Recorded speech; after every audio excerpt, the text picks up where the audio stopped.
Agathe Le Caron a lancé ce 24 mai son tout nouveau programme, Chemin de traverse. Une première qui reçoit Virginie Efira pour un périple dans les Alpilles. À cette occasion, l'animatrice de la maison des maternelles a répondu à nos questions. Agathe Le Caron a convié Virginie Efira sur ses chemins de traverse. Une nouvelle émission pour France 3 qui mêle région et confession de personnalités.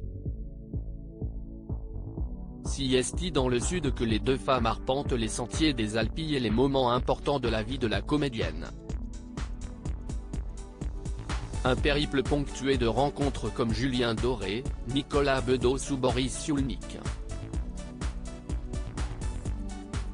À l'occasion de la présentation presse organisée en avril dernier, nous avons pu nous éclipser avec l'animatrice dans une petite salle de France Télévisions afin d'évoquer avec elle ce programme inédit. Agathe Le Caron se confie sur Chemin de traverse, c'était un exercice auquel je ne m'étais jamais frotté. Télé Loisirs, pourquoi avez-vous accepté ce projet ? Agathe Le Caron, c'était vraiment dans la continuité de ce que je fais, comme dans les maternelles ou dans Bel et Bien, on est dans l'in-time.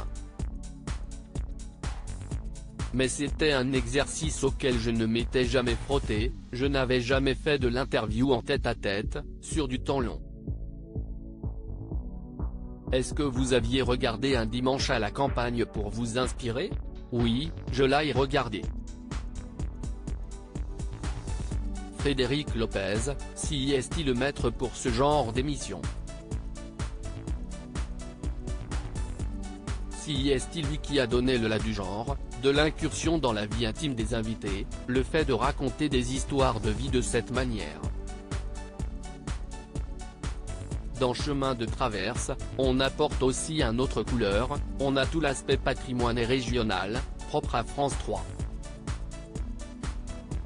Agathe Le Caron proche de Virginie Efira, j'ai passé des vacances avec elle. Quelle est votre patte ? J'essaie dans toutes mes émissions d'être le plus possible comme je suis dans la vie, si est-il à dire sans chichi. Je n'aime pas les artifices. Je me suis beaucoup demandé quelle attitude je devais adopter pour mettre en valeur l'histoire des invités. Mais le naturel mène à l'in-time. Connaissiez-vous Virginie Efira avant le tournage ? Oui, j'ai passé des vacances avec Virginie Efira. Elle venait d'avoir sa fille, Ali, née en 2013 de son histoire d'amour avec Mabrouk El Mekri, note de la rédaction, moi j'étais enceinte donc on était un peu dans la même humeur. L'animatrice de France 3 évoque ses appréhensions avant le tournage de l'émission, j'avais peur que Virginie Efira ne soit pas bien. Est-ce que vous n'avez pas eu peur de vos propres réactions sur le tournage ? Ça ne se voit pas mais je suis en pleurs. Le tournage était hyper intense, on était crevés. On pense beaucoup à sa propre histoire, les conversations continuent le soir, on a une fatigue émotionnelle. Ce genre d'émission, ça chamboule.